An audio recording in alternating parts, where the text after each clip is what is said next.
అందరికీ నమస్తే అండి. టీడీపీకి జనసేనకి బంధం ఎంత స్ట్రాంగ్గా ఉంది అని వేరే చెప్పాల్సిన పని లేదు. చంద్రబాబు గారికి పవన్ కళ్యాణ్ గారికి ఆ బాండింగ్ ఎంత స్ట్రాంగ్గా ఉంది అనేది కూడా మనం చెప్పక్కర్లే. చంద్రబాబు గారిని ఎన్డీఏ శాసనసభ పక్షనేతగా ఎన్నుకున్నప్పుడు ఎన్డీఏ తరఫున ఆయన్ని ఎన్నుకునే సందర్భంలో ఆ రోజు పవన్ కళ్యాణ్ గారు చంద్రబాబు నాయుడు గారి చేతుల్లో చెయ్యి వేసి ఆయన చెయ్యి పట్టుకొని తీసుకొచ్చి ఆయన నలిగిపోయారు, ఆయన నేను జైల్లో చూశానని చెప్పినప్పుడు టీడీపీ వాళ్ళు జనసేన వాళ్ళు అందరూ కూడా ఎమోషన్ అయ్యారు. సో వాళ్ళిద్దరి మధ్య చాలా స్ట్రాంగ్ బాండింగ్ ఉందని ప్రత్యేకంగా చెప్పక్కర్లేదు. ఈరోజు మరోసారి ప్రూవ్ అయింది. అంటే అది రాజకీయంగానే కాదు, అధికారంలో కూడా పవర్లో కూడా ఇద్దరి మధ్య బాండింగ్ ఉంది అనేది అర్థమైంది. పవన్ కళ్యాణ్ గారు డిప్యూటీ సీఎం, చంద్రబాబు నాయుడు గారు సీఎం. ప్లస్ డిప్యూటీ సీఎం అన్నా సరే వేరే ఇంకెవరు డిప్యూటీ సీఎంలు లేరు. గతంలో చంద్రబాబు గారు 2014లో సీఎం అయినప్పుడు ఇద్దరు ఉన్నారు ఉప ముఖ్యమంత్రులుగా. 2019లో జగన్మోహన్ రెడ్డి గారు సీఎం అయ్యాక 5గురు ఉన్నారు డిప్యూటీ సీఎంలుగా. కానీ ఇప్పుడు మాత్రం ఒక్క deputy CM, that is Pawan Kalyan, అంతే. అలాగే ఇంకొక కీలకమైన ఆదేశం ఏంటంటే ఇప్పుడు వరకు ఎప్పుడూ కూడా లేని ఆదేశాలు.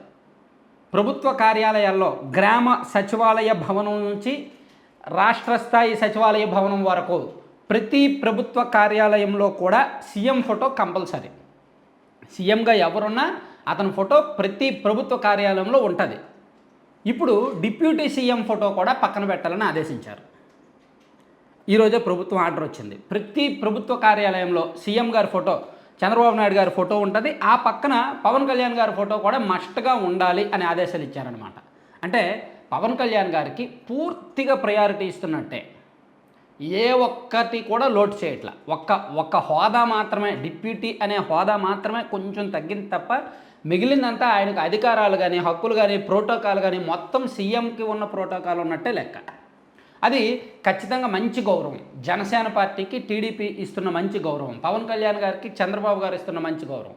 ఎందుకంటే దానికి అర్హులు. పవన్ కళ్యాణ్ గారు కూడా దానికి అర్హులు. ఆయన 21 సీట్లకే సరిపెట్టుకొని పొత్తుల కోసం ఒప్పించి, కేంద్రాన్ని బీజేపీని ఒప్పించి ఆయన సీట్లు తగ్గించుకొని, సో ఓట్లు చీలకుండా చేసి, వైసీపీ మీద జనాల్ని ఉసిగొల్పి వైసీపీకి ఓట్లు పడకుండా చేసి కూటమి ప్రభుత్వం ఏర్పడడంలో కీలక పాత్ర పవన్ కళ్యాణ్ గారిదే. బ్యాక్ ఎండ్ కానీ ఫ్రంట్ ఎండ్ కానీ ఆయన చాలా కీలకమైన ఇన్నింగ్స్ ఆడారు. కాబట్టి పవన్ కళ్యాణ్ గారికి ఆ ప్రయారిటీ ఇవ్వాలి, దక్కుద్ది కూడా. అయితే ఇది ఎంతకాలం ఉన్నా సరే స్ట్రాంగ్గా ఉంటుంది అనేది అర్థమైంది. ఇది ఎవరు ఊహించలే. రాజకీయ విశ్లేషకులు కానీ మేధావులు కానీ ఎవరు డిప్యూటీ సీఎంగా 2-3 ఉంటారేమో, అందులో పవన్ కళ్యాణ్ గారు ఒకరేమో అనుకున్నాం. కానీ కాదు. ఒకవేళ డిప్యూటీ సీఎంలుగా ఇంకొకరు ఎవరైనా ఉన్నారో అనుకోండి, అప్పుడు ఖచ్చితంగా పవన్ కళ్యాణ్ గారు ప్రయారిటీ తగ్గేది. అలాగే ప్రభుత్వ కార్యాలయాల్లో ఫోటోలు ఏర్పాటు కూడా ఖచ్చితం కాదు, కంపల్సరీగా పెట్టాల్సిన అవసరం లేదు. కానీ ఇప్పుడు పెట్టమని ఇచ్చారు. సో ఇట్లా అంటే ఎలా చూసుకున్నా సరే పవన్ కళ్యాణ్ గారికి ప్రయారిటీ ఇస్తున్నారు. అది ఒక రకంగా మంచి సంకేతము. వీళ్ళు కలిసి ఉన్నారు కాబట్టి క్షేత్రస్థాయిలో కార్యకర్తలు కూడా ప్రతి నియోజకవర్గంలో కూడా టీడీపీ కార్యకర్తలు జనసేన వాళ్ళని అలాగే కలుపుకుంటున్నారు. రెండు పార్టీల కార్యకర్తలు కూడా బాగానే పనిచేస్తున్నారు.